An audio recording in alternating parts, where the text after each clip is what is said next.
When you're ready to work with pen and ink, you'll find the supplies on the back countertop. You'll need a pen. That's the dip pen. Now, don't worry that the pen is broken. It's supposed to have a crack down the center, which you will see once you put pressure on the pen. When it'll splay out like that. I'll show you when I do a demo on how to actually use the pen. Do not drop the pen, because if the nib, that's the metal part, bends, it won't work effectively. So if you get a bad pen, maybe somebody else dropped it, put it back and take another one. I checked them all though, and this should be good. You'll need some blot paper, because after you dip the pen in the ink, it's good to sometimes make a few lines or marks on the blot paper before proceeding to your artwork. The ink is here. This is the India ink. Be very careful with it because it's very staining. It will not come out of clothing. So, yeah. Sometimes it's a good idea to use a tray. What you can do is get a tray, a white tray, get a paper towel. Then you can put everything on the tray. You can put your ink on the tray, your pen, your blot paper. Now let me show you how the pen and ink works. So here I am ready to make some marks on this paper. I open up my India ink really carefully. Try not to dip the pen all the way in for a few reasons. You do not want a bunch of ink on the handle because it'll just get onto your hands. And the India ink might be congealed or kind of clumpy at the very bottom of the ink bottle. So just a dip like that so that the nib has some ink on it, as you can see. Sorry, focus, focus. And then a few blots or lines on the blot paper, like I said. And then you make your marks on the paper. Let me zoom the camera in a little bit because I want you to notice something. Let's see. Okay, so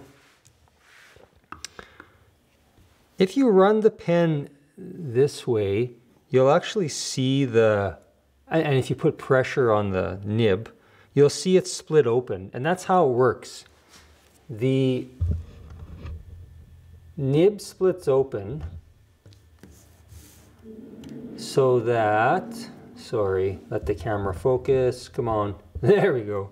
The nib splits open so that the ink can run down the metal nib and then be released onto the paper. But don't press so hard that you actually see the nib splitting like that. I'm just doing that so that you can see how it works.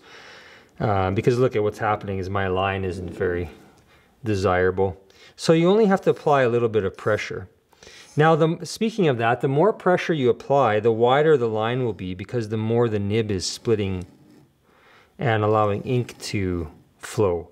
So if you just want a really thin line, just don't put as much pressure on the nib. If you turn your pen and run it sideways, you can even get a thinner line. So just experiment with that. You'll figure it out. It's not that difficult. And when do you re-dip the pen? Well, when you start to run out of ink. Okay? So explore density by making lines that are greater in density, or let me zoom out a little bit.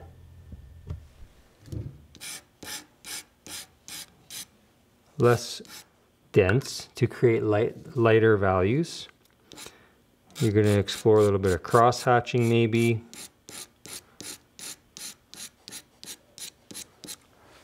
And then the other thing you can do is just explore expressive mark making in order to create textures. Like maybe like a wood grain texture, like I'm attempting to make here.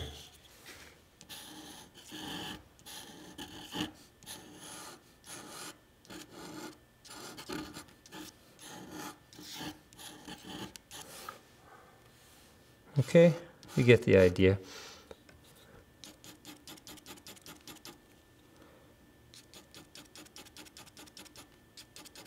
Short lines. So like sometimes a texture is made by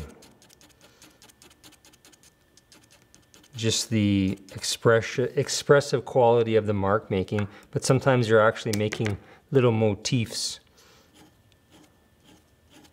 like a pattern, the repetition of some sort of motif, like a scale pattern in this case. So just experiment with that.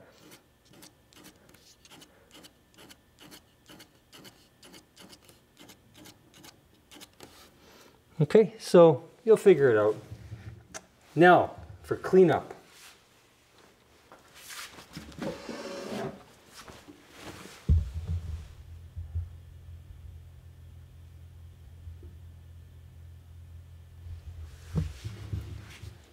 Lid back on the ink bottle, certainly. And then we need to clean the ink off the nib. So to do that, you'll find a container of toothbrushes by the sink.